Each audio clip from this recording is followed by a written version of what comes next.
Namaste and welcome to day 1, the quarantine transformation.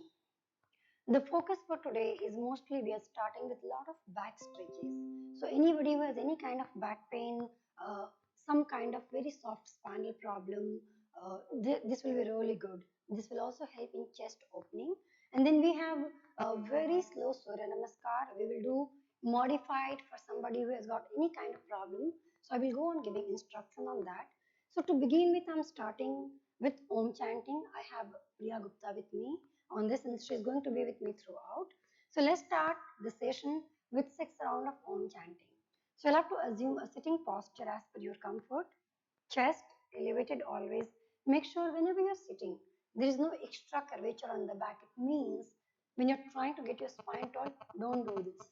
And even if you have done that, you push your sit bone down to the floor and then tuck your navel slightly in. So this is the neutral spine, the position of the neutral spine.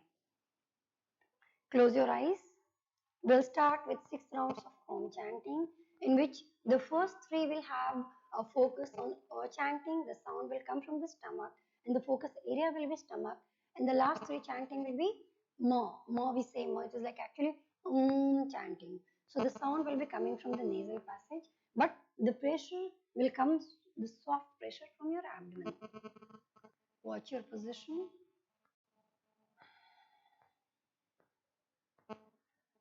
Breathe in.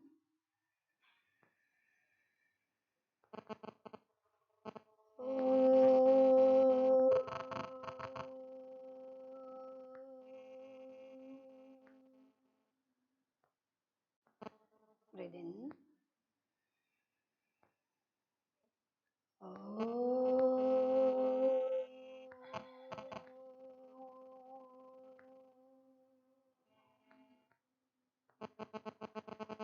Breathe in.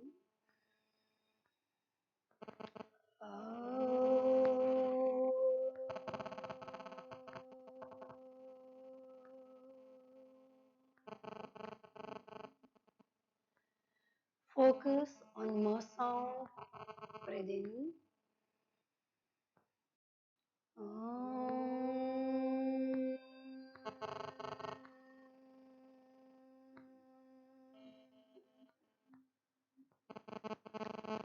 Breathe in.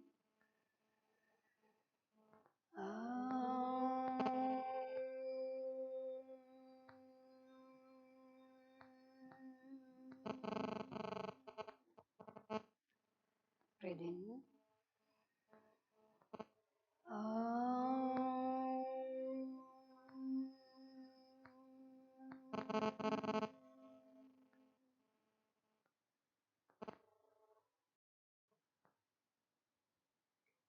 Slowly open your eyes and relax.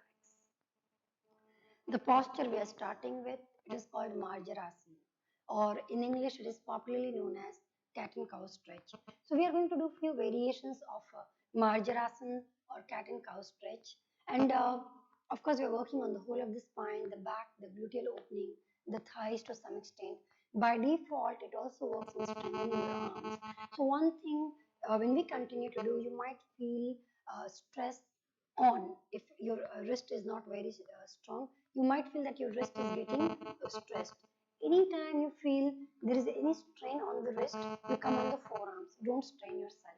So let's start. Check the position. This is the starting position. You sit in Vajrasana. This is the distance.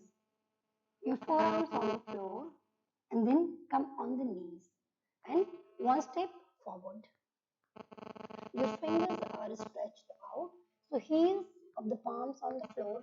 Lengthen as much as you can both the arms. Make sure that the wrist is just below the shoulder and knee is just below the hips. Also, the gap between the arms is the same as the shoulders. The gap between the knees is the same as the hips. So this is your position. Approximately the distance should be fine. And when we are starting, the first thing you will do, you drop your lower back. And the moment you drop your lower back, you will feel a lot of release from the back stiffness. Be there. When you drop your lower back, look at the shoulder position. It's shrugging up. It's absolutely fine for time being. Be there. As we start getting into the posture, you will take your attention to the navel and lengthen the area from the navel to the chest. So I'm lengthening the area from the navel to the chest. Now stretch your chest out and try and get your shoulders towards the ear and away from the body.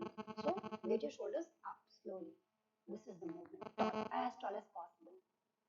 Slowly open up your chest a little more. So this opening will be somewhere from here, as if you're just rolling it out from this area. Don't strain your neck. Generally, what we do when we perform this posture, this is what we do. Don't do anything with the neck. So shoulders are up and I'm opening up from my chest, this position, tall.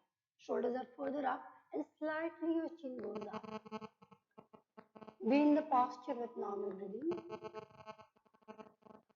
Now, generally when we do this, the hips have a tendency to come forward. So maybe 1 inch or fraction of inch, push your hips slightly at the back. So you have a good lengthening at the spine. In this position, the spine is in vertical extension. Hold on to this. Get your chin to the chest. And now hips down. When you put your hips down, focus on this area. You're tucking your tummy in. So this is what I'm locking it in.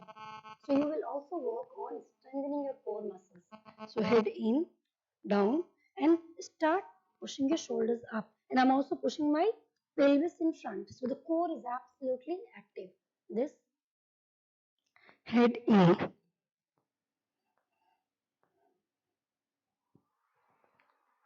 Try and get your head in as much as possible. When you are in the posture, maintain normal breathing.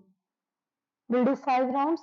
Inhale, soft, lengthen your spine, vertical extension of your spine. When you get your shoulders up and shoulder blades away from each other, you're also getting into horizontal extension. Tall, push up, tall, up. Chest facing the front. Exhale, head in, down. Inhale, third round, up, tall, throw out. Exhale, in. Fourth round, inhale, up, open up your chest.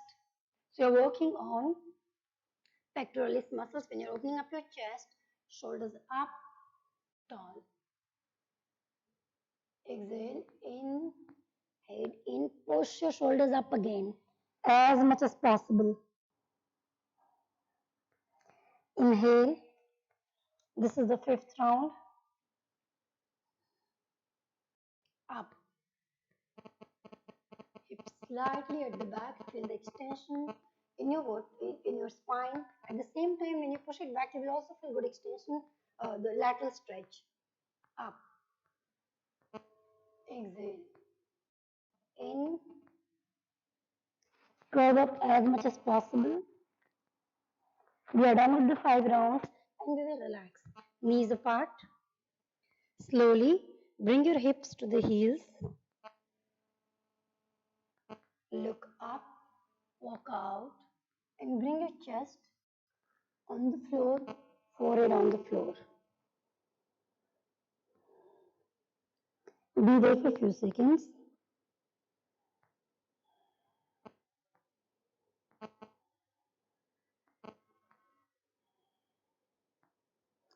Come back. We are moving into different movement now. Again, check for position. Knees below your hips, palms below your shoulder. Look straight, shoulders are up. You are stretching your right leg out. Right toe is on the floor. Hold. When you push your heel at the back, you're working on opening up your calf muscles. So you're working predominantly on stretching this area. This ends up becoming very tight, especially for people who are constantly wearing tight heels, heel shoes and chappal, or they're very active, or they're not doing anything to stretch this.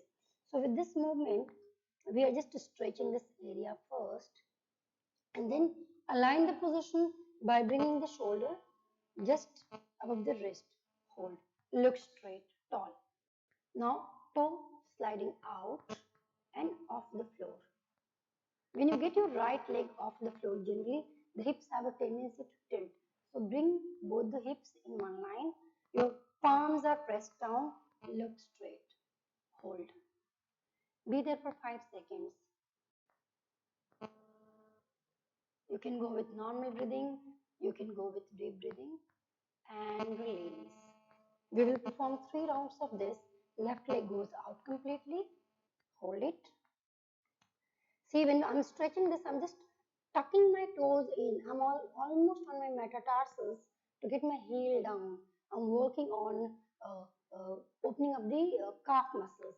Anyone who's a lot into athletic movement, into sports, a lot of training, they also end up with a very tight calf. So this is a good stretch for that. Forward, tuck this toe for balance, toe out, stretch out. Use your core all the time to get your leg up. Now you have to check that you adjust the hips. Chest up and look straight. Hold it. You breathe normally, be there for some time. Only when you're there in the posture for a while, you can start feeling the body parts and the engagement and the awareness of the movement with the breath. Change, second round. Right leg out, tall. Adjust your hips, shoulders up, tall. Core is active. So when you perform this, basically this lengthening effect is happening from the core. So you end up strengthening your core muscles as well. Taller, tall. Release. The other leg, out, tall. Release. Last one, up, adjust, tall. If you feel any kind of stress on the wrist, you can actually come on the knuckle and that will take care of the wrist. So you can do that and push up. Release. The other leg, out, up, tall. Relax. Again, we will go with relaxation. This time it will be a different relaxation, and this relaxation is very good for any kind of, the headache, migraine, or if you're feeling any kind of heaviness in your head. So, what we are going to do? Getting the head down, the crown on the floor in this position. Hands can go out, be there. So, basically, by doing this, you also get a lot of benefits of Shirshasana because you have directed the blood flow to the head. Anytime when you feel that you are about to get your migraine attack, do this. And this will really help you to control that. You have headache, you can do that. Now, slightly move back and in the opposite direction. Few rounds. Few rounds. When you do this, you actually release a lot of tension from the back of the neck. Moving to the third variation, assume the base position, knees below your hips and palms just below your wrist, just below your shoulders. So in the last posture, we had stretched the right leg out. We had tucked the left toe in, right leg was off the floor, slightly tilted, so we had to adjust. Now what we are doing, we are also adding the arm. Left arm goes out. Once you're stable, together you stretch the fingers in front and the toes at the back. And this will work predominantly on your core because this balance will only come with the core. Hold, chest up, leg up, hips in one line. Normal breathing. Change. Left leg out, adjust, tall. So you're working with the left shoulder pushed into the body, right arm out. Hold. So if you touch your toe, see. If you just see, is this comfortable? Yeah, so you can always make a call. Generally, when we tuck the toe, it becomes very comfortable and you can balance it. Change. Again, right leg out, tuck the toe up, adjust. Right shoulder is pushed into the body. This will give you a lot of balance. Stretch apart, stretch. Your core is active. So basically in this one, you're working on the opposite side of the abdominal area. Release. change, out, tall. Change the last one, right leg out, tall, left arm out. Core is active all the time. Keep breathing, don't hold your breath, and change.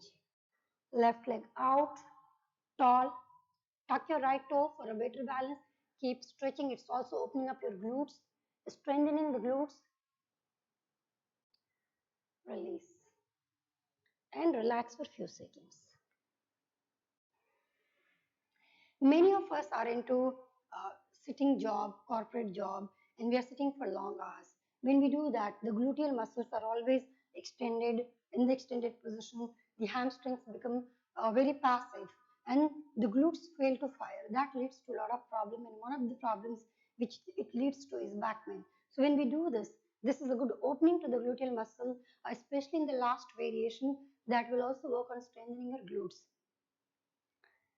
Calm down, be there for some time before we move into different variation. Again, we assume the base posture, hold it.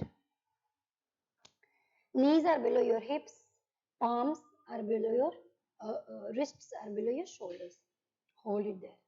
The next posture is a twisting movement. So what are we going to do? Your left palm will come in the middle. See, left palm is in the middle and I'm pushing my shoulder up. Remember, at any time, you should not feel any kind of stress on the joints. So your wrist, your elbow should not have any stress. Everything has to be on the shoulder. Push your shoulder up. If you're not comfortable, you can actually increase the gap between your knees. This position, I'm pushing my shoulder up. This is beginning to open up my chest. I'm rotating my chest out. Look up. So it's a good twisting movement. You have any kind of flap in this area, I mean, the fat, that love handle, that will go away. At the same time, it is increasing good blood flow, the rejuvenated blood, the oxygenated blood into the whole of the spine. So giving a very mild twist to your spine. See, open up. It's working on stretching your armpit this way. Right arm goes up to the ceiling. Look at the thumb. Keep pushing your shoulder up. This is critical. If you don't do that, you will start straining your joints. So tall. Look at the thumb. If you want to come on the fingers, you can get more height. Down. Right palm is in the middle. Tall. Rotate. Rotate. Look up. See, when I'm rotating, my this thumb is coming somewhere at the back. This will come by default. This is a kind of measurement. By default, okay, it's kind of turning. Hold it. Rotate this whole area. Open up your chest. Tall. Look at the thumb. Normal breathing or deep breathing as per your comfort. Back. If you're somebody who's used to doing Ujjayi and know Ujjayi breathing well, you can actually keep doing Ujjayi throughout. So again, tall, up, open up, tall. If you focus in this posture, we're also working on opening up of the chest and giving a very good massage to the intercostal muscles, which is an integral part of respiratory system. Tall, release. So this movement is also recommended for people with any kind of respiratory problem. Tall, open up, rotate, rotate, and add your arm and pull it up. Lengthen yourself. Last one. Left palm is in the middle. Rotate out. Right hand is on the waist. Rotate, rotate, rotate. Right arm up. The last push for the right arm to go up will be from this area. And that way you will feel how you're engaging this area. So this and push, down, and down. Left arm again, rotate as much as you can. Arm up and first stretch the arm and then push it further up. And release. Relax for some time, be there. Now, if you have any kind of neck problem, if you're somebody who's constantly in front of computer or on laptop or you're on cell phone, the neck becomes very stiff. People with cervical spondylosis and all, or who have a lot of stiffness in the shoulder, on the upper part of the body, these stretches are very good for them also. There are two more variations of this one, and those are slightly advanced. Be in your comfort zone. If you're not comfortable, don't do it. Wait for some time, or we can modify it. So again, we are starting at the same position. Palms are on the floor, knees are on the floor. Look for the measurement. And what am I doing now? I am rotating my body out so that my right arm goes off the floor and I'm moving completely out to the right. But before that, to make it even comfortable, I'll stretch my right leg how I had done. And I will bring my right leg in line with the left one. So this will give you a good balance and you don't, trip or fall over. Now, the left palm is on the floor, right arm is going up. So try and rest the right foot. Right hand is on the waist. Hold. In this posture, this is a very simple posture and you will have a good control. You won't lose balance. Focus on this area, push it in. When you're doing that, you're working on the love handle on the sides. And by default, you're working on arm strengthening. Now, at this point, if you have any kind of stress on the wrist, which might happen if you're not used to be on the safer side, you can go like this. Either way, you check what is comfortable to you. If there is no problem, you can go on this. Tuck the toe, rotate out. If you want, you can stretch this toe. It's absolutely like your call. The right foot, which is a stretched completely, is very much in line in the middle of the left foot. Hold it. Look up. If you are still comfortable, add your arm up. Tall. Taller. Go up as much as possible. Release. Come back. Left leg out completely. Hold it there. Bring it in line with the right one. So your palm, your knee and your left foot is very much in one line. Whether you want to tuck your right toe or stretch it out, you make your own call because everybody has different preference and different control level. Again, I'm rotating it out. So I'm getting my foot on the floor. This will really help you in balance. See, this is the first position. I'll have to look up at the ceiling. For that, I will start rotating my chest. This is a lateral stretch. See, this part going up tall. And I'm adding my arm tall. Reach out to the ceiling. Don't strain your neck. We are trying to reach the ceiling and touch the ceiling. And down. Again, rotate. Right leg out. In line. Bring your right palm, right foot on the floor. Check. Tall. Tall. If you want more stretch and more height, you can actually come on the knuckle. So this is also a good way of strengthening your knuckles. See, if you look at my arms and all, I'm just working on the whole of the arms. Tall. See, alignment is important so that you don't lose balance. Chest in one line. Look up. Tall. Tall. Right arm goes up. Look at the ceiling. Stretch this area completely. And release. The other side. Stretch. Tall. Again, I'm coming on the knuckle to get more height. Tall, rotate. See, when the left foot is on the floor, try and slide your heel out. When you slide your heel out, that will give you a very good balance. So, taller, rotate, hips in one line. My chest is in one line in front and I'm pushing it further up, rotating up. Left arm, tall. Feel your sides completely. And release. Relax for a few seconds. We have one more movement to cover. Just relax. So from the very basic position in which we did a very good warm up and a good blood flow throughout the body, we have moved slightly into, we have added a little more challenge. You always make a choice. If you feel it is not comfortable for you, keep going back to the previous one. And that will also add a lot of value. The last variation in this series, again we come on the 4. Hold it. Right leg out. and rotate. The same thing which we had done, and get your hand on the waist.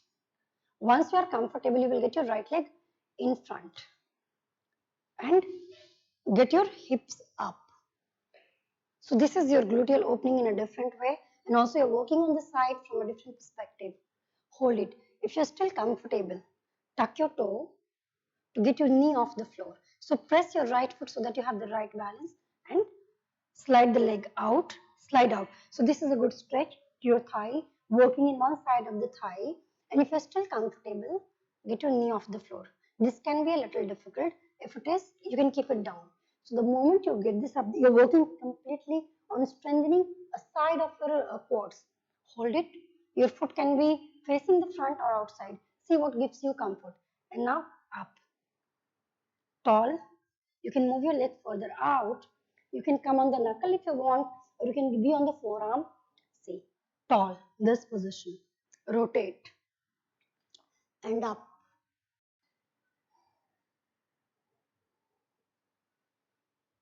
Don't allow these hips to collapse. Push it up. Core is active.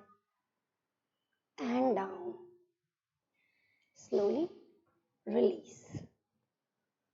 Moving to the other side. First we start from the base position. So, left leg is out. Rotate.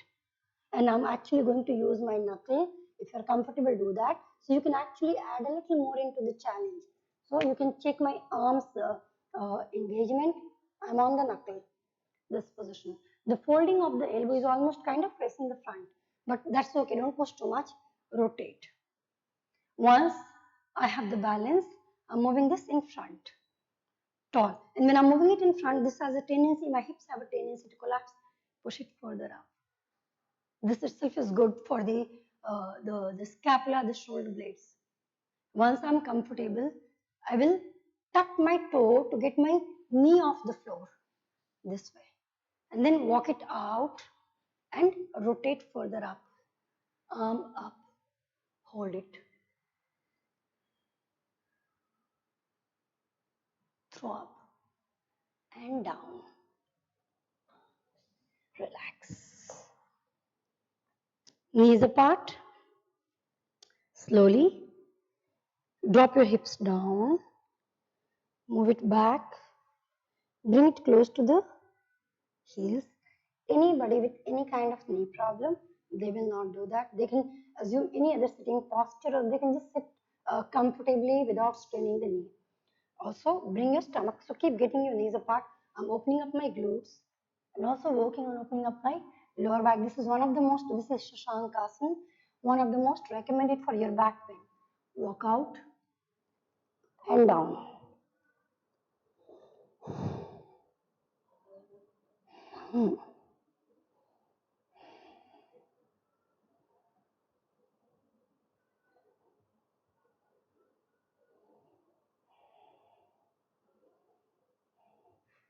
And come back slowly. Relax. So make sure that your heartbeat is normal. If you want to take rest for some time more, you can do. The next segment is Surya Namaskar. So the first Surya Namaskar, and we are going to do very slow Surya Namaskar, will be very slow.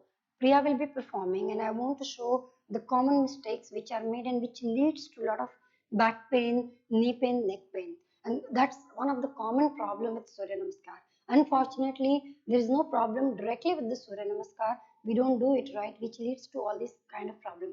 Now, Surya Namaskar had never been a part of traditional yoga practice, but it's very popular. Uh, the way it has been designed, it has amazing benefit.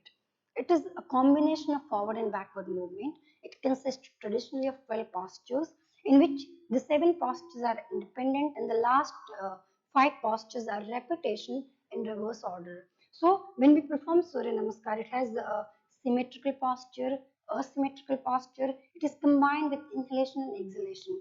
And if you go in depth of Surya Namaskar, a whole lot of vayu is actually pulled in from your anal sphincter, also from the mouth sometime, and it cleanses your whole system from inside. So Surya Namaskar is one practice which works on almost each and every part of the body. It works on each muscles group, on your glands, on activating energy, almost activating all the chakras. If you don't have don't have much time, and if you just want to do a short practice, do Surya Namaskar. But it's very important you do it right, with the right breathing pattern, with the right movement, with the right alignment. Today's Surya Namaskar is a detailed explanation which I'm going to show. We will also, in our next videos, we will also start performing Surya Namaskar with a lot of variations. I'm not talking about the variations of Surya Namaskar, there are a lot. I'm talking about adding different philosophical values to that when we perform. Like we will start with mantra, with breath retention, with different variations. But for that, it's very important that you do it right. So I'm starting with Surya Namaskar. There are 12 postures. So the first posture, it is called Namaskarasana. As the name indicates, it is like Namaskar to Sun, to God's Sun. We call God's Sun because all the vital energy is received from that. In fact, Sun has the source of energy which is given to all the living creature, the plants which we eat and which is transferred to us. So there are a lot of, almost all the cultures we worship sun, and there are a lot of reasons for that. So the first one is like you are doing namaste, so just come through this, yeah, do it. So if you look at her, see how this is a normal one, you can always do that, like the elbows are collapsing down. This is a very comfortable position. As Surya Namaskar was mostly designed um, for people who or the personalities who were a lot into strength building, into endurance building, stamina building, we will assume that attitude while performing that. So we are also making it a lot of stamina and strength building practice, definitely for time being. So what are we doing? When we are in this posture, press the palms. When you press the palms firmly, your elbows will start going out and your elbows are parallel to the floor. Now what happens when we do that? Generally, the shoulders have a tendency to come forward. Now that is not the right thing. So when you're pressing it completely, press the heels of the palms, elbows are parallel to the floor, and stretch your chest. That way you're working on opening up your clavicular area, on lifting your chest, intercostal muscles and everything. So this is the position number one. As you can see, Priya, toes are together, okay, heels are together, everything is together. If you have any kind of balancing problem, you can keep your legs apart, but make sure that legs are parallel to each other. So this is our base position. In this position, the most important thing is, engaging your core muscles. So if this is the posture, and if you're like this, you're not engaging your core. So what are we doing in this posture? I'm tucking my hips in. When I tuck my hips in, automatically the core is lifted up and this area is locked. Now this is the midsection of the body and it has a very critical role in balancing the upper and the lower part of the body. So in this position, I'm tucking it in. And when I tuck it in, this is lifted up. This is position number one. Now, while moving to position number two, now you can face that side. Pressing the palms together, stretch it out in front. Tall. Now, to add more stretch to the whole thing, you can actually, at this point, you can just interlace your fingers with your index fingers being out. So, stretch it out as much as possible. Stretch more, Priya. See, when she's stretching, generally, the shoulders have a tendency to go forward, which is absolutely fine. Roll it in and put it back into the socket. Now, when you inhale, with inhalation, you will start raising your arms up. Make sure you maintain the stretch and the length of the body. See, this is the opening, straight up. Okay, look straight. The palms are completely together and this will help a lot. Now, only problem is that when you get the heels of the palms together, there could be squeezing in this area. We don't want that because if you don't stretch that area, that leads to cervical spondylosis. So what will you do when you're in this position and this is kind of coming close to each other? So this position, you stretch your shoulder blades. So keep stretching your shoulder blades so that you're working on strengthening this area. At the same time, you're protecting your uh, neck and head from any kind of stress. So in position number two, what we are doing, now we are moving into the position number two. Mostly when people go into position number two and when they do it fast, the mistake they make, they just drop the back. Drop back. Don't hold, leave it soft. Just drop the back. This is what they do. When they do that, the whole pressure has come on the lower back and that creates back pain. Remember, this is a backward bend. So your whole body as one unit should be engaged, not only the back. This will create back pain. This is important. So please make a note of that. So we are starting over here tall as possible. Go tall. We are starting by squeezing the hips first and then hold this area. So from your navel to the below the chest, this area will go forward. The moment this goes forward, the chest will start coming forward as much as possible. By default, the arms have started going back. Try and keep the heels of the palms together, so you will have more lengthening effect. The chin will go slightly up and you push the heels completely. Throw your body weight further up as much as possible. This is your position number 2. Chest up, hold your body weight in the middle. This is comfortable, at the same time completely engaged. You can feel each and every part of your body. You can feel your core. This itself will start strengthening your core. Good engagement at the back and opening up some of the areas which becomes very tight with our regular sitting. Position number 3. When we move into position number 3, it will be with exhalation. So, swas muscle. Start tucking it in. See. When you start tucking it in and push your hips at the back, wait, just move back, Priya, or a little a little back. Yes. Okay. So tuck it in as much as possible. See the opening of the gluteal muscles. Your sit bone are going straight at the back. Your spine is tall. So there is vertical extension tall. So since I'm supporting, she has a good support. Otherwise, this can be a very tiring posture. This is very good for gluteal opening, for back pain. I mean, till this point, this is really good. Now, anybody who has got back pain, while coming down, you will bend your knees. So that will protect your back. But you will not go down directly if you have any kind of back pain. Now, at this point, what we have to do, we have to start tucking this in. Roll it, and you're trying to bring your stomach to the thigh. Yes. Palms are by the side of your feet. So if you're not flexible, it's absolutely fine. You don't have to worry about it. You can hold your leg wherever you can comfortably. Hold on to this position. Open the back of the legs as much as you can. You are trying, this is your sit bone. You're trying to lift it up. So in this position, if I have come over here comfortably, I'll have to work on lifting my sit bone up to the ceiling. So try and see, open it this way, this way, this way. Also, I'm tucking my tummy in this way. So, this is the position number 3 called Uttanasana or Hasta Padasana. We are moving to position number 4. So, right leg goes back as much as possible at the back. Now, we have to do a lot of alignment. This is a strength building posture. This is a asymmetrical posture. Works on building up a lot of strength, especially on the thigh. So, right leg has gone back as much as possible. The left knee is just above the left ankle. Thigh is parallel to the floor. Now, generally the knee bends. There is nothing much you can do directly with the knee. What you'll have to do instead, you contract the thigh. Yeah, when you contract the thigh, it's not that easy. It works on strength building for the thigh, and this is a good stretch to your hamstring. It's opening up the glutes. Most of the time when we do that, the hips are not aligned. Open up your chest as much as possible this way. Just start stretching. So how will you stretch more? You are mentally bringing your attention to the knee in front and heel at the back, and you're stretching it apart. Yes, stretching it apart. So there is vertical extension. You are looking straight. Remember, the right leg has gone back in position number 4. This is Ashwasanchalanasana. We are moving to position number 5, which is Adho Mukha Svanasana. Or the right. Yes. Okay. This is Adho Mukha Svanasana, commonly known as dog pose, and it's it's a very popular practice, of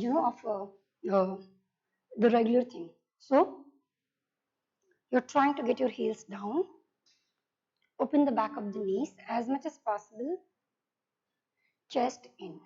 Now the only thing you'll have to remember in this one, don't get your elbows into a hyperextension. Don't push it down. When you push it down,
Welcome back.